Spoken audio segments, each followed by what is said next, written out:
everyone. Heather here with astrologywithheather.com, and today I'm back with another special video. And today the topic of discussion is Lilith. We're going to get into a little bit of the astrology with Black Moon Lilith, but it's going to be predominantly a discussion of the mythology and archetype of Lilith. And I brought with me my good friend Chriselda Pacheco, who is an ordained Gnostic priestess, and she is an incredible, I like to call her a seer, because what she does is beyond like being a psychic or something like that. She has this ability to really hone in on what's really going on beneath the surface and behind the scenes in specific situations in people's lives and in the world, and what's going on kind of on a global scale with our society. And I'm always super impressed. Like whenever we have conversations, we go on these crazy tangents, and she's just really good at pinpointing what's really going on in a way that nobody else can. And so, you know, her work is really incredible. She works to empower women by facilitating deeper self-awareness and self-knowledge. And she's also a performance artist and does a weekly show called Church on the B-Sides, which examines our moral assumptions. It examines and challenges our moral assumptions about what's right and what's wrong in our society. And it's always very theatrical and fun, and you know, there's music involved and all that. So anyway, that's what who we're going to be talking to in just a second here. But before we bring her on, I wanted to just have a little short discussion about Lilith and astrology and how that applies or doesn't apply to what we're going to be talking about here, because I don't want anybody to be confused about what it is that we're doing. Because Lilith does have like this association with Black Moon Lilith, which is an astrological or astronomical calculation for where the moon would be at its perigee whenever it's in its orbit. And so the perigee of the moon is, or sorry, the apogee of the moon. So it's when the moon is at its apogee. And so when it's at its apogee, it's at its farthest point from the earth. And so it's smaller and farther away. And so it's essentially just a calculation for when the moon hits this certain point in its orbit, it's going to, you know, be farther away from the earth. So it's a calculation similar to like the north and south nodes, which calculate the eclipse points, where the sun and moon would be together in the sky by both degree and declination, so that you would actually visually see it from our vantage point together in the sky. It's another sort of astronomical calculation that's not an actual body. And so with Black Moon Lilith, there's a lot of misconception and misinformation out there. And so I don't want to add to that by just assuming that the mythology that we're going to be talking about is applicable to Black Moon Lilith in the astrology, because it's not always the case. You can't just take the name of an astrological body and apply that name and just assume that that's what it means, because it usually doesn't work that way. And you're going to be missing a lot of really important information if you do it that way.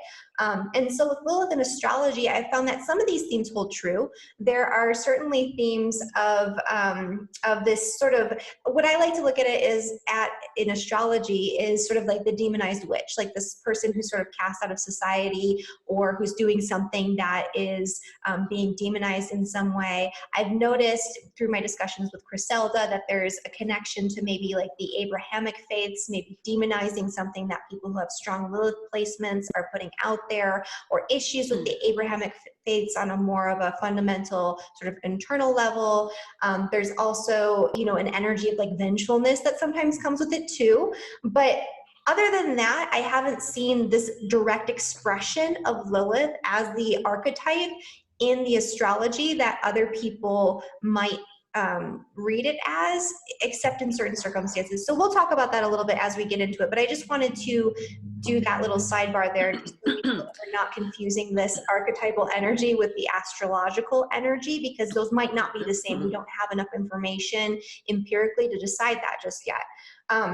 But anyway, so without further ado, I am going to bring on Chriselda Pacheco, and we're going to get into this conversation about Lilith, which is something that she has a lot of deep knowledge about, because she happens to have Lilith on the ascendant in her chart, Black Moon Lilith, and it's an energy that she's been working with for quite some time. So I'm going to bring on Chriselda. Hey. Hi there. I'm like, look at me. Like so wild. Yeah, thank you so much for being here. I'm so excited we're finally doing this. Well, thank you. I know it's been a while, huh? We've been wanting to do this for a minute, so I'm really happy to be here and talking about this, especially with you. So there she is too, by the way. Oh, See hey, her? Lilith. She's hanging out with us. Dun, dun, As she should dun. be. And I love your Yeah. Lilith earrings. Oh yeah, right. I love them too. I got them for $13. So yeah, they're really fun. But yes, so I'm glad to be here talking about Lilith. Is my deepest passion really for, my whole life, even before I knew it. Yeah. That thing. So how did you get into first kind of just looking into the archetype of Lilith and working with that energy? Like tell us a little bit about your background for people who don't know you. Okay, sure. I want to answer that question with something that's personal, because I think that I can talk here for a while about who Lilith is, and we can mention that too, and the sort of like the mythology of Lilith. But those are things that are easily Googled. People can find those things out. For me personally, I didn't really understand or know who she was, sort of empirically, like myself, until I had my own dark night of the soul, like a very dark night of the soul. And this happened in 2011, 2012, when I had a really, really terrible breakup, and I lost my grandparents. They died. I was really struggling to pay my rent and to pay for basic bills and to survive.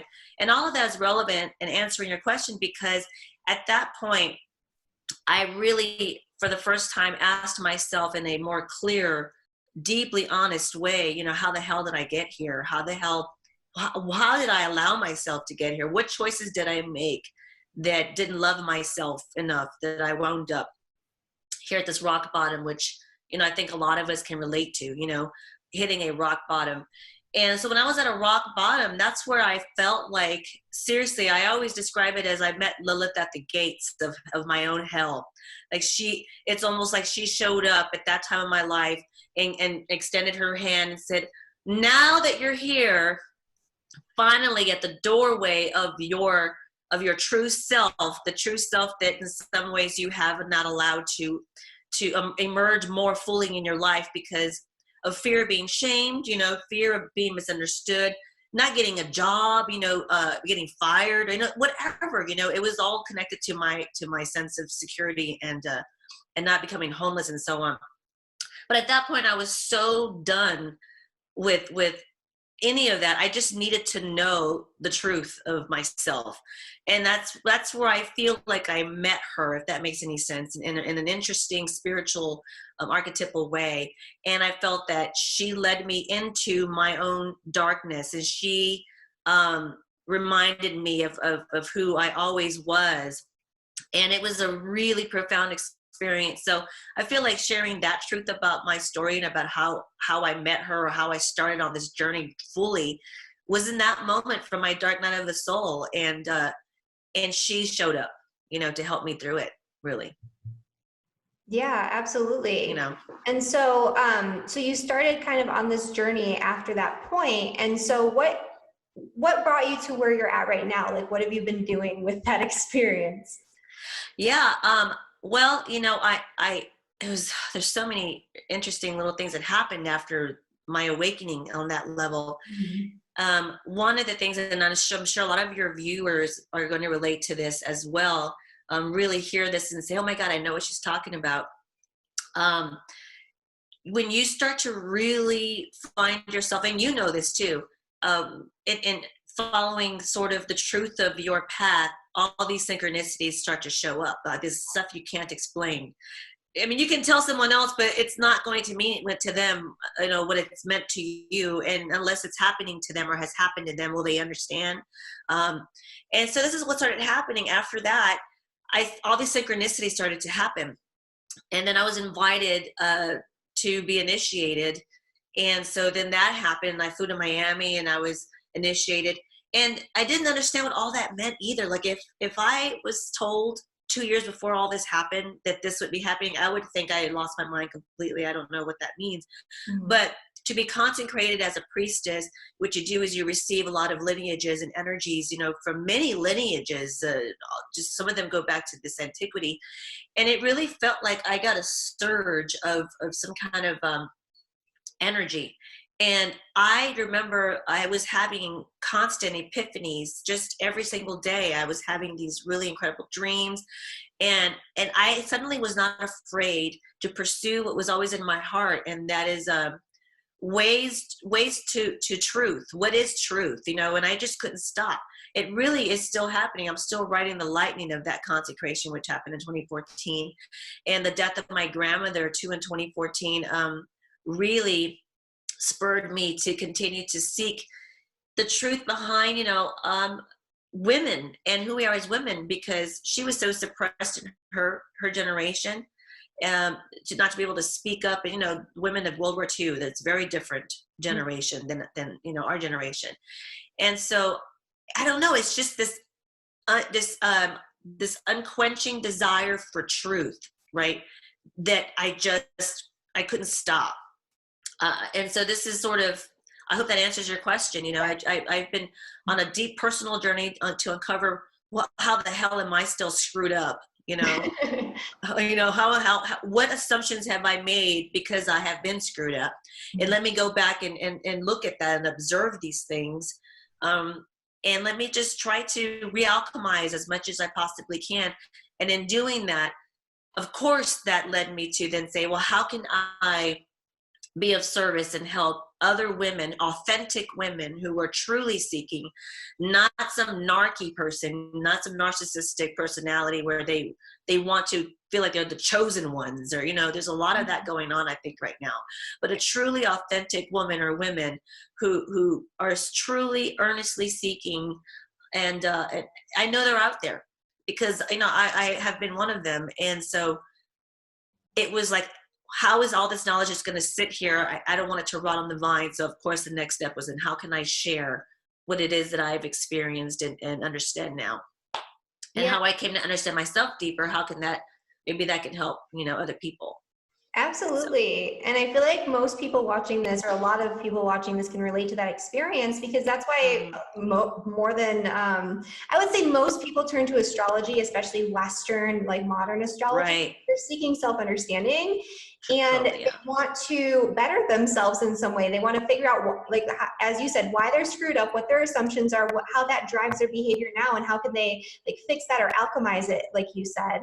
Yes. And so what do you do with that information? And so what you do is kind of like a really good complement to, what I do with my work in astrology, helping people to uncover what it is that's going on beneath the surface, and then figuring out how to transform that or what to do with that, that knowledge. And so you're somebody who can help people take that a step further and a step deeper, right? And to work with that energy more effectively. And so, yeah, absolutely. I feel like that's something that a lot of people can relate to.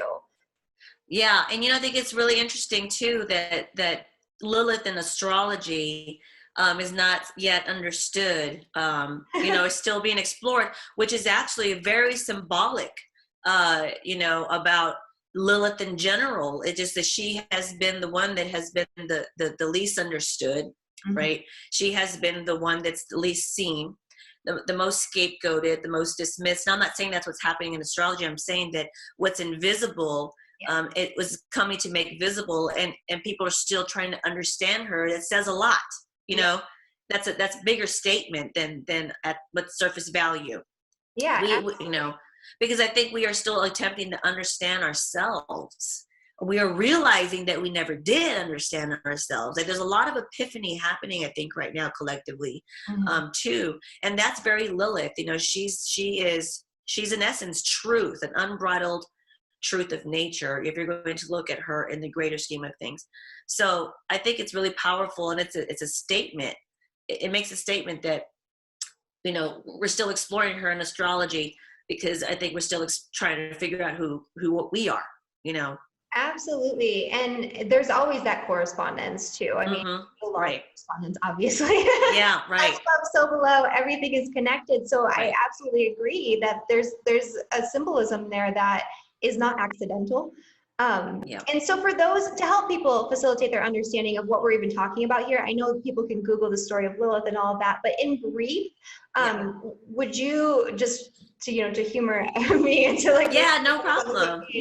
give just a synopsis of the story of Lilith, where that came from and originated from too, because there is a connection to those Abrahamic faiths that I talked about at the beginning of this, and then how that bridges into your understanding of Lilith and the development of that in our society right now. Right. Well, I mean, so the story of Lilith is that she was Adam's first wife, right? And the Torah, which is the Old Testament, and this is a Jewish mythology. So Lilith comes from Jewish folklore / mythology, not Christian. So she was Adam's first wife, and the story goes that she was made of the same soot as Adam, not out of his rib, right? She was made exactly the same as Adam. And then the story continues to say that Adam was telling her, make me a sandwich, you know, get beneath me, you know, woman, you know, blah, blah, blah. And she said, no, I'm here with you, not for you, right? I'm here with you, not for you. And so he didn't like that, and she wouldn't listen. And then the story continues to go that she just had the audacity to yell out the name of God, and then that she took off to the Red Sea and fornicated with a bunch of demons, okay? And so then, you know, Adam was left by himself, you know, and then God was like, yeah, it's okay. And then he pulled Eve out of Adam's rib, and he was like, here you go, she'll make you a sandwich, right? So, I mean, that's a really ridiculous, maybe funny way to talk about the story of Lilith. But in general, she is Adam's first wife, but she was, she had her own thoughts, her own mind. She had her own ideas about things. She wanted to observe reality with Adam, not have him speak for her, because she had her own way of being. She was an individual, sovereign human being, right? So this is the story of Lilith, and ever since then, you know, she has been scapegoated, truly, as the demon, right? The one who runs around and kills babies and murders babies and is a baby killer. And so they've demonized her, literally, quite literally. They demonized the woman who was demanding or reminding Adam of her own divine sovereignty, basically. So we see that, and we see that now playing out today, right? In a lot of ways, women who want to speak up and who have their own ideas. This has been going on a long time, hasn't it? Yeah, well, the witch trials come up when you talk about that, because they literally took all of these themes from Lilith, and that was what a witch was. So women were being accused of flying off on their broomsticks, fornicating with demons, causing miscarriages and stillbirths, so killing babies. All the things that Lilith was accused of doing, that's what the witches were accused of doing. And that continues. It comes in cycles. Yeah. And, you know, and what is the witch? The witch is a healer. That's what witches are. Something outside of the mainstream that the authorities don't want you to be doing. I mean, this has been gaslighting has been going on of truisms and truths, which are all relative, and that's a whole nother wormhole to go down. I'm like, what is truth? But you know, this is what has happened in the feminine principle in general, you know, and so, and if you think about it, in the correspondence, it's not just women, the witches, and the examples we're giving now. We've actually done that to nature herself, haven't we? We have asked nature, put, you know, just kind of like Adam is like mankind and nature is Lilith. And I mentioned this in another video you and I did a couple of years ago in the Holy Whore video about the nature being Lilith and Adam being mankind. Yeah. And that mankind is demanding that nature get beneath the foot of mankind, who is building the machine, right? We are going to build the machine. We're going to mimic nature via the machine and institutions and structures we create, taking her secrets for not the greater good. You know what I mean? And so this is what continues to happen in the as above, so below. And when you start to see this in correspondence, you see Lilith smashed everywhere. And it gets really relative, right? It's all relative in a lot of ways. But so mankind is Adam and nature is Lilith. And Adam is still telling Lilith, get beneath me, isn't he? Right? Yeah. Nature is crying out because of the machine in a lot of ways. So I mean, it's really profound. Yeah. And it's kind of like this wild, untamed energy, right? And man feels like it's dangerous in some way. And so we have to you know, control it. And even when mankind is trying to do that for what they think are like positive intentions, like when they're trying to do certain things with the wildlife, like we need to take away this animal and introduce this animal and introduce this thing, they fuck up the whole ecosystem. Yeah, And right. it's like that's not your place. Nature's going to do what nature does. Right. Right.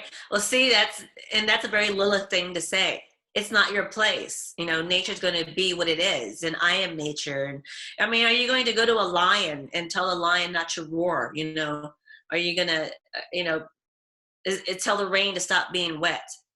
You know, I always give the example, and I've given this on Church on the B-side several times, where I talk about Abrahamic religion in particular, and you have a Muslim cleric and a Catholic priest and a Jewish rabbi all standing together with eggs in their hands, right? If all three of them throw the egg up in the air, what's going to happen to the egg? It's going to fall for all three of them.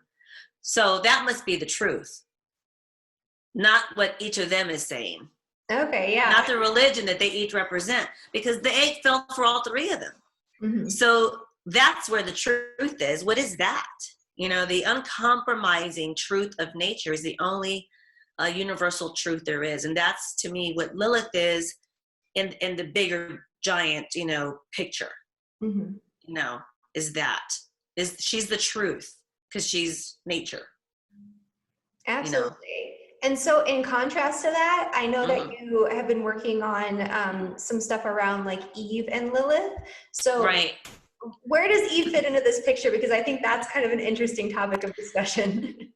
Yeah. So, you know, one of the epiphanies that I had during that whole time that I mentioned that I fell off, you know, like Humpty Dumpty and cracked my head open in my dark night of the soul, and I was putting myself back together and everything else. One of the epiphanies I had during that time really blew my mind, because I realized that, you know, when people talk about archetypal wars, and I'm sure some of your visitors here, if they are watching your show and into astrology, they probably are also understanding what, you know, archetypes are too, right? And the world of archetypes, and that these are really the forces that are unseen, that are playing the game, you know, in the broader scheme of things. And what I realized was that the war was not going on in the masculine principle, which is what a lot of people would be shocked to think is, oh, what do you mean? That there's men are fucking everything up, you know, excuse my language, right? But they're the ones who have started wars or killing everything. Right, I hear you. But truly the war is happening in the feminine principle, because there is a hidden war between the archetype of Eve and Lilith. And I like to I have this hashtag I created, enabling Eve, right? And then versus Lilith. And so I have these conversations a lot with folks. Did Eve know that mankind, or Adam was, you know, kind of lost in the head and needed some true guidance? Did she know, but then she led him astray on purpose? Which is basically what the Christians think, right? That Eve is one who served up the apple to Adam and screwed everything, you know, screwed everything up as a result. Or did she know, or did she not know, is the question. Was she genuinely naive and he used her, or did she do it on purpose to manipulate her way, right? Well, maybe those two things are true at the same time somehow. And what I realized is that Eve, in a lot of ways, is sort of symbolic of the female who is lost and so colonized that she continues to perpetuate and enable all that continues to oppress her without even knowing, you know, in some ways, right? And that gets real tricky, doesn't it? I mean, you know, that's a lot to unpack. But, you know, in general, that's what I think when I think about, but again, the question is this woman just unconscious to this behavior, or is she willfully ignorant? You know, it's the same question. And then it gets more complicated. But that's what I was blown away when I realized that, no, the war is here. So if woman is who gives birth to mankind, and there's an internalized, interesting archetypal war going on in woman, then who she gives birth to she's going to teach one way to be one way or this way, right? They're going to learn from her how to be in the world. So then she gives birth to a male, and the man goes out with his will and creates society, right? Manifests materially ideas into the world, which is the will of mankind. But he was born to an Eve who's going to enable him. Well, this is how a sort of narcissism can occur, right? So then he goes out into the world as a narcissist, and do you see how this can create just missing the mark on all fronts, and just creating a society sort of like what we're living in now. So it's not to shame Eve. I'm genuinely asking the question, and I don't know. Does she know, or does she not know? And so to me, this is really the root of war. This is really the root of all that we don't understand, because the woman gives birth to mankind. Mm-hmm. And so it's a very controversial thing to say, because it's like I'm picking on the victim or something like that. And that's not what I'm doing. I'm genuinely asking, we have to become self-reflective as women. We have to be able, if we want the world to change, the way we say we do, we have to have the courage and the mettle to ask ourselves some of these questions that are very difficult sometimes to answer. Yeah, well, men didn't create what's going on in the world by themselves. Women played a role in that. So what role did we play? And that's really the question. Right. That's really the question. Are we enabling or are we contributing to it? Because women are contributing to it also. And I feel like there's a lot of blame going on both sides right now, where, the divide and conquer strategy is very effective, and that's what's been perpetuated in the mainstream media and in our culture right now, especially when it comes to like men versus women. And so it's like everything is men's, problem, especially like white men did everything. Well, it's a small population compared to the rest of society. How were they able to do all of that? Like, what is, were we unconsciously or consciously supporting or enabling that action to take place? Like, it doesn't just happen only from that. Oh my God, let me tell you what. And as a minority female myself, like I have some controversial views, but I think that, we can get into that. You know me, I can go here. It's like, we should get into that, but because again, the whole idea of Lilith is very relative. Again, if it's again, like Einstein's correct, everything's relative. We can talk about that now or another time, whatever, but that's really profound. And that's actually why I want to start with Lilith and helping. I always feel a little weird when I say helping women, because I feel like I don't have all the answers, I don't have all the answers. I don't know everything. I do know what worked for me. And I hope that what I'm developing might inspire other women and might actually work for them too, and unpacking, returning back to their true selves as well. And I say that in response to what we're talking about, this chaos in the world, because we have to now become our own heroes. We have to unpack this stuff so that we can see through the propaganda of the machine, what is really inside of that's true and what's the fluff, because we can't always throw the baby out with the bathwater either. So you have to be able to consider information and understand what truth is and how to sort of check it up against truth, so that you can see what pieces in there are trying to trick you and what pieces in there are actually true, truisms with integrity is more of what I'm trying to say here. Yeah. So it's important. And I want to be able to do that with women, because it's time. It's time that we take responsibility. If we want all this equality, right? Whatever that is, and don't get me started on that either. But it's you have to take responsibility. Yeah.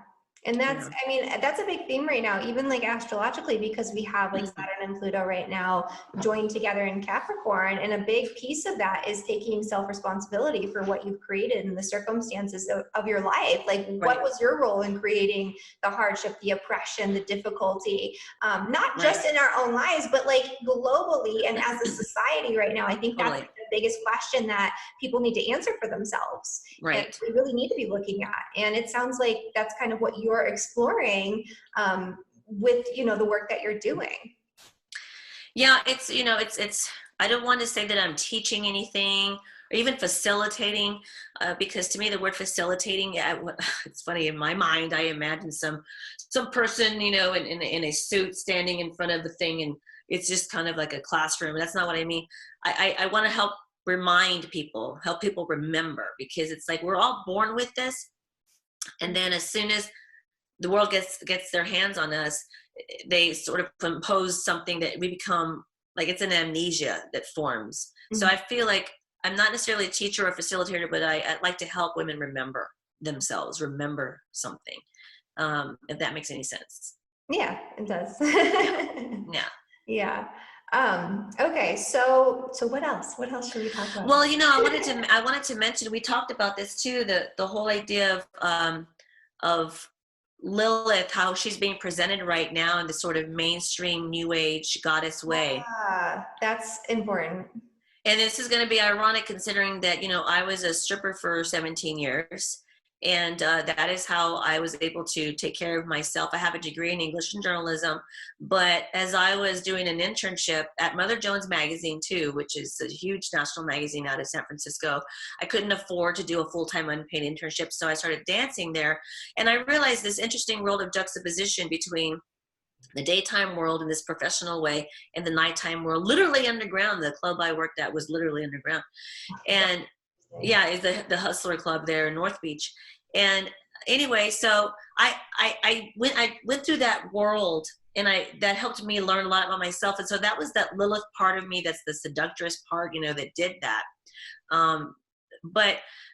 But in retrospect now, you know, I think it's really, I feel like I see way too much of Lilith's representation just overly sexualized. And there isn't enough of her as a warrior, or just as a woman who has remembered herself, you know, as a warrior of truth within herself. And I think that that's also indicative of the suppression that the Western society has about sexuality, and the shame. It's still showing up there. It showed up in the A sides, but it's still showing up on the B sides, because every time I run across Lilith somewhere online, it's over sexualized, and it's just to me it's a cliche to see her constantly represented that way. It's very imbalanced, right? Yeah, it's like ignoring a lot of really key components to what that like archetype and mythology and all that, what that actually represents. And the same thing holds true in astrology. Like so many astrologers, especially like newer, younger astrologers, they read a bunch of stuff about Lilith on the internet, you know, Black Moon Lilith and what that represents in the chart. And it's all about sex. And in practice, in my personal experience, because I only use things that work in the chart, that's maybe a tiny bit true. Yeah. But it's more like, it's almost like an energy of like being sexualized without intentionally doing it. Like it's like that. And so it kind of reflects what you're saying there, but it's like such a small piece, and it's not the main component, even if it is a component of Lilith in astrology. And that's why I don't want to like just put the myth right onto it, because I don't think people even understand the myth to begin with, or the archetype, in order to actually do that appropriately so it works in a functional way in the astrology, even if that were how you actually attribute meaning to astrological points. When it's not, though. You don't just take the mythology and put it on the astrology. To a certain extent, there's a correspondence, because obviously it's named that way for a reason. But I think part of the problem is people don't understand what they're even looking at when they look at the archetype of Lilith. They think it's all sex and like this beastie, like sexual dominatrix type of like really intense raw sexuality that's super in your face and over the top, and that's all Lilith is to people.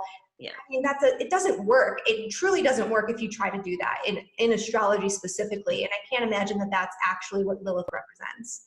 Well, you know, that's the pendulum swinging from the Madonna whore. You know, that even Lilith is also the Madonna whore.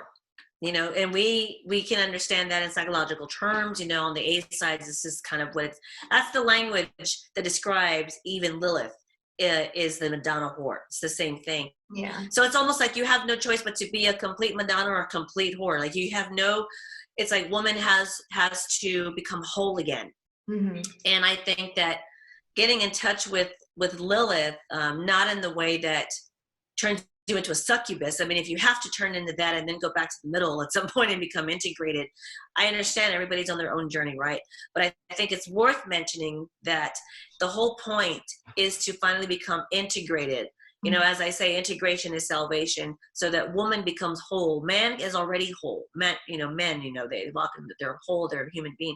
But for women, it almost feels like we have to choose which path we want on some level. Yeah. And I feel like what's happening now is women is trying to integrate herself, and Lilith can help you do that. This is what has happened for me. Yeah. Yeah, absolutely. And so that's definitely an important component to all of this. Yeah. So is there anything else you want to discuss involving like Lilith in particular? No, not necessarily. I mean, I think I've said it all. I just really want to just encourage women who are listening, who might be feeling like this is resonating with you. It's very scary because a lot of times women have built their whole life around people outside of them, not around themselves, right? A man, their children, and so on. And it's really scary to think about, oh my God, if I start to really truly become myself, I might lose all of this. And you might, right? So that's there's no sugar with that, and it's just the raw truth. You might, but if you really can see yourself doing it and take the steps to do it slowly, then you can reclaim yourself. And I think that that's ultimately what we're all here to do, is sort of not shame ourselves about the collateral damage in our lives because of decisions we've made when we were Eve or when we were colonized or afraid. Not to shame ourselves, but to understand why and give yourself compassion for those things. I mean, I've had to do that, and I continue to do it. This isn't something that stops because I had this epiphany. It's a constant work, and it's a constant work for all of us. So yeah. And that's definitely a big fear. I mean, for men and women alike, like putting yourself out there and being true to yourself and all of that. I mean, that can get you in a lot of trouble these days, first off. And you'll be cast out of the Garden of Eden, right? You're no longer right. now the demon. Yeah, so, it's real. It's scary because with the way things are going with social media and with all the brainwashing and censorship, it's very difficult to say anything that might be construed as like this, that, or the other thing that might not fit into that mainstream narrative. So, I mean, that's a really important point too. And what you're doing with Church on the B-Sides, so before we get into that too, so what you're doing with Church on the B-Sides is kind of like very contrary to being shown and portrayed and deemed acceptable in the mainstream. And I think we should explain for a second though what the B-Sides are, and then I want to talk a little bit about what you're doing with Church on the B-Sides. Because A-sides and B-sides, that's a term that you kind of... I use all the time. Yeah. Well, I came up with that because I've lived such a B-sides life, and I understand that. I never had any children. I'm holding my 46. I'll be 47 in June. And I've never been married. I am in a relationship right now. I'm very happy too. It's just a really interesting time in my life, but for the most part, I have lived a very B-sides life where I've worked in an underground economy, as a dancer, as a stripper. And also doing that gave me access to people's minds and who they really are in ways that I don't think I would have had access to at the water cooler at my 9 to 5, when we're meeting in the lunchroom, I mean, I'm meeting people when they're drunk and trashed. And then as a stripper, I'm a person in society, unfortunately, and all strippers, it seems like to me, are, they don't matter to people, unfortunately, it's an awful truth when they go into that environment. So they don't care how they behave. They show you who they really are. And after 17 years of that in different cities, I've collected a lot of data that shows me the kind of collective archetypal personality of the Western male, right? And the Western female too. And so to me, it's the stripping. Yes, that's a B-sides way of making a living. But if you look deeper than that, I've had access to that archetypal truth of who we really are as a result of that direct experience too. So it's almost like, you know, I talk to my friends who have been in the military where I feel like I'm coming back to civilization, or like what are the people called that are not on the military base? Civilian life. Civilian. Like, I feel like I'm going into a civilian life after like almost 20 years of being on the B sides. So that's what I mean when I say A sides or B sides, is that. And so it's an interesting transition. So church on the B sides is, it's sort of the feminine principle, the negative to the photograph, in sharing wisdom with people, and not via a patriarchal lens like, you know, Christianity or anything else. It really challenges a lot of those notions, and it's saying that you are your own hero. You don't have to. It checks our idols. What have we idolized? What have we turned into idols? Because it doesn't just have to be a person we turn into idols, right? It can be money, it can be power, it can be a lot of things. And so it wants to, Church on the B-Sides asks you to burn all your idols down and dare you to stand in your full nakedness and see if you can stand it, because you're your own hero, right?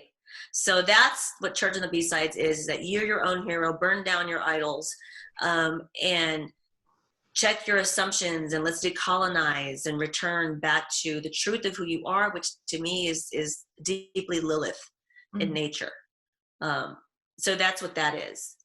Okay. And so where can people find Church on the B-Sides? I know you're going to start streaming it on YouTube. We definitely get a YouTube channel going for everyone, because this is interesting stuff. And I believe it's on a Facebook page too. So if you go to Facebook and look up Church on the B-Sides, right now you will find that page.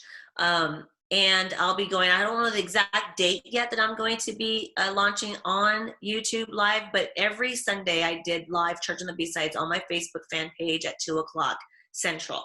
So I'm going to keep that time on YouTube every Sunday at 2:00 live stream on YouTube. Again, I don't know the date yet. We're still trying to figure out that date, but if you go and like the page Church on the B-Sides, you'll be getting the updates there as to all the new things that are coming. And we're building something called the Lilith Society, and the Order of Lilith as well. And so that's going to be spoken about on that page as well. And then I do offer services right now on helping women. You can find some of those on my website, sexandjudgment.com, which I've done so many things. It's just like I'm in the middle of an integration. You know, there's a lot of integrating happening right now. So, yeah, so you can find me on my website, sexandjudgment.com, and you can go to Church on the B-Sides on Facebook, and then you'll start to see the melding of all of this coming together. Awesome. Yeah, I'm super excited for all of that. Yeah, it's pretty wild, and it's very offensive to a lot of people what I'm doing, right? I mean, if you go to my website, you see the shirts that I sell, and even the services that I offer. I mean, I feel like it's what time it is, and if you're either ready or you're not. I'm not interested in giving another goddess workshop. This is kind of a boot camp for people, for women who are truly ready to unpack, and really just are just so ready to do it. That's what this really is about. Yeah, and I feel like that is what time it is, and it's needed, and people are hungry for it. Like, I think people are getting sick of just the same regurgitated, you know, nonsense over and over again. Like, it's just getting boring out there. Yeah, it's to liven it up and to, you know, bring something that's fun but also has like deep meaning as well. I feel like I think that the whole idea is, you know, I wear a priest shirt with the top hat, and I have this little doll right here, and it's really offensive. His name is Larry. Yeah, Larry the Devil. You know, he's my little sidekick, you know, as well. So, you know, it's sort of like, it's what I wish existed. If I ran across it myself, I would like, what the hell is this? It feels fresh and audacious. So if I wished it existed, then I create it. I know I'm not the only one, you know, out there who will find some meaning in it, and how refreshing I hope that it is for people, you know. And it is. I mean, the feedback speaks for itself. Like, you've got like a very loyal fan base that really is hungry for it. So if you guys want to check that out, definitely hop over to Facebook. I'll put the link to the Facebook page down below, and to Chriselda's website. And yeah, and if you have questions for her, you can contact her through the contact form on her website. And you can comment below too. We'll read your comments. I always try to read the comments, and you know, Right. I'm sure Chriselda will pop on there. Yeah, no, definitely. So there's a few places to find me, and I'm sure that by the time this video is uploaded, I will have updated my services page on my website and updated some things on the Church on the B-Sides fan page as well. So I'm excited. I hope that, you know, this spoke to some women out there, because I know when I was in my frustrating moment, in my dark night, that when I ran across anything that made me feel seen or made me feel some kind of hope at all, it really did more for me than I can explain. So I hope if there's anyone out there that's heard anything I said and has resonated, and if you're in a dark place, I hope that this has shined a little bit of a light in that for you, because this is ultimately what I'm interested in doing. This is what I'm doing, you know. Awesome. Yeah. Well, thank you so much, Chriselda, for being here. Yeah, and I really enjoyed it. It was fun. We got to do this more. Yeah, definitely. We'll definitely do this more. All right. Thank you guys so much for watching. And if you like this video, be sure to hit that like button, subscribe to the channel, and share this with anybody who you think might benefit from this information. Right. Thank you guys again, and we'll see you next time. Bye. Bye.